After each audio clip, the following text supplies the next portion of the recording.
Assalamualaikum warahmatullahi wabarakatuh. Nama saya Naufal Muhammad Jidni dari kelompok 5 akan memandu presentasi tentang Islam dan Iptek. Kelompok 5 terdiri dari Intan Nur Laili NIM 20220095, Muhammad Ardi Badiar 20220096, Naufal Muhammad Jidni 2022220095, dan Andi Muhammad Yainizan Zidan dengan NIM 2022220103. Pembahasan kelompok kami akan membahas tentang pengertian ilmu pengetahuan dan teknologi, hubungan Iptek dan Islam, kandungan ayat Al-Quran tentang Iptek, dan perkembangan dan peran Iptek dalam Islam. Pertama-tama akan saya serahkan kepada Andi Ardi Badiar. Assalamualaikum warahmatullahi wabarakatuh. Perkenalkan, nama saya Muhammad Ardi Badiar dari kelompok 5 ingin melanjutkan presentasi tentang pengertian Iptek. Pengetahuan adalah segala sesuatu yang diketahui manusia melalui panca indera, intuisi, dan firasat. Sedangkan ilmu adalah pengetahuan yang sudah diklarifikasi, disistemasi, dan diinterpretasi sehingga menghasilkan kebenaran objektif dan dapat diuji kebenarannya.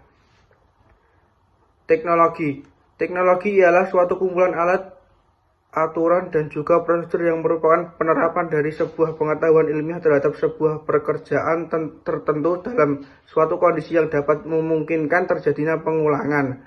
Teknologi ialah ciri dari adanya sebuah kemuliaan manusia, di mana hal ini membuktikan bahwa manusia tidak bisa hidup hanya untuk makan semata, namun membutuhkan lebih dari itu.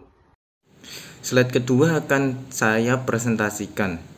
Nama saya Naufal Muhammad Jidni, NIM 20220095. Saya akan mempresentasikan hubungan Islam dan Iptek. Islam sangat mendorong dan mendukung perkembangan ilmu pengetahuan dan teknologi.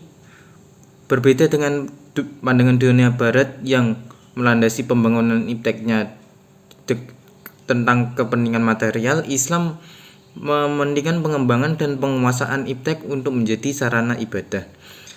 GBHN garis haluan negara secara implisit dalam kaitannya antara pembangunan bidang agama dan bidang Iptek, maka kita akan memperoleh kesan yang berbeda. Salah satu asas pembangunan nasional adalah asas keimanan dan ketakwaan terhadap Tuhan Yang Maha Esa, yang berarti bahwa segala usaha dan kegiatan pembangunan nasional dijiwai, digerakkan, dan dikendalikan oleh keimanan dan ketakwaan terhadap Tuhan Yang Maha Esa sebagai nilai luhur yang menjadi landasan spiritual, moral, dan etika dalam rangka pembangunan nasional sebagai Pancasila. Jadi Islam dan Iptek sangat berkaitan erat untuk perkembangan Islam yang lebih baik lagi. Kandungan ayat-ayat Al-Quran tentang Iptek seperti surat Al-Alaq ayat 1-5. A'udzubillahi minasyaitonirrajim. Bismillahirrahmanirrahim. Iqra bismi rabbikal ladzi khalaq. Khalaqal insana min 'alaq. Iqra wa rabbukal ahram. Alladzi ya'lam ma bil qalam. Alamal insana ma la ya'lam. Artinya, bacalah dengan menyebut nama Tuhanmu yang menciptakan. Dia telah menciptakan manusia dari segumpal darah. Bacalah, dan Tuhanmu lah yang Maha Pemurah, yang mengajar manusia dengan perantara kalam. Dia mengajar kepada manusia yang tidak diketahuinya. Surat Yunus ayat 101. A'udzubillahi minasyaitonirrajim. Bismillahirrahmanirrahim. Qulil anjuru ma fis samawati wal ard wa ma tundi bi ahditu wa nuzuru an qaumi la yu'minun. Artinya, katakanlah, berikanlah apa yang ada di langit dan di bumi. Tidak bermanfaat tanda kekuasaan Allah dan Rasul-Rasul yang memberi peringatan bagi orang yang tidak beriman. Perkembangan dan peran iptek dalam Islam akan dijelaskan oleh Intan Nurlaili. Saya persilakan. Selanjutnya adalah materi perkembangan iptek dalam Islam iptek. Iptek menjadi dasar dan pondasi yang menyangga bangunan peradaban modern. Iptek terdiri dua hal, yaitu ilmu pengetahuan dan teknologi. Perkembangan ilmu pengetahuan dan teknologi telah muncul sejak manusia lahir. Hal ini dikarenakan manusia diberi akal dan kemampuan berpikir dari Allah SWT. Ilmu pengetahuan dapat didefinisikan sebagai segala hal yang diketahui manusia dengan pencandra dan institusi serta sudah diproses sedemikian rupa sehingga objek dan kebenarannya dapat diuji secara ilmiah. Teknologi di lain pihak merupakan salah satu produk dari ilmu pengetahuan yang berwujud maupun berupa bentuk. Dalam Islam pun diajarkan untuk menuntut ilmu yang mengidentifikasi bahwa selama ilmu tersebut bermanfaat bagi umatnya dalam konteks positif, maka diwajibkan bagi umatnya untuk mempelajarinya. Hal ini juga sebagai wujud syukur akan Allah atas kemampuan akal dan kemampuan berpikir yang diberikan. Selain itu, dalam pandangan Islam antara agama, ilmu pengetahuan, dan teknologi terdapat hubungan yang harmonis yang disebut Dinul Islam yang memiliki 3 unsur pokok, yaitu akidah, syariah, dan akhlak.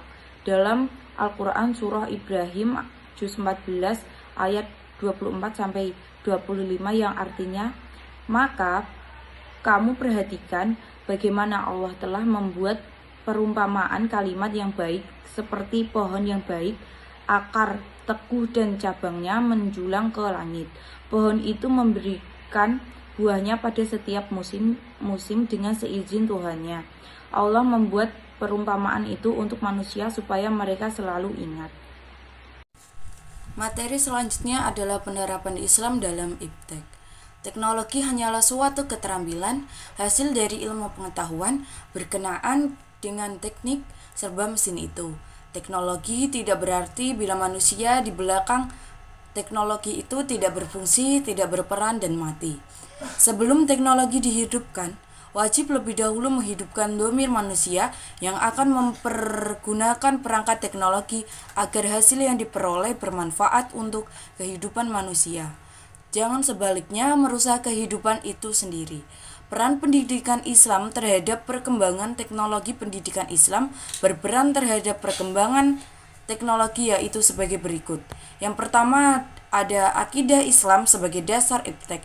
Inilah peran pertama yang dimainkan Islam dalam iptek, yaitu adalah akidah Islam yang harus dijadikan basis segala konsep dan aplikasi itu. Inilah peran paradigma Islam sebagai mana yang telah dibawa oleh Rasulullah SAW. Yang kedua ada syariah Islam, standar pemanfaatan sains dan teknologi. Peran kedua Islam dalam perkembangan iptek adalah bahwa syariah Islam harus dijadikan standar pemanfaatan iptek, ketentuan halal dan haram atau hukum-hukum syariah Islam wajib dijadikan tolak ukur untuk pemanfaatan iptek, bagaimanapun juga bentuknya. Iptek yang boleh dimanfaatkan adalah yang telah dihalalkan oleh syariah Islam, sedangkan iptek yang tidak boleh dimanfaatkan adalah yang telah diharamkan oleh syariah Islam. Sekian presentasi dari kelompok kami. Kami ucapkan terima kasih. Wassalamualaikum warahmatullahi wabarakatuh.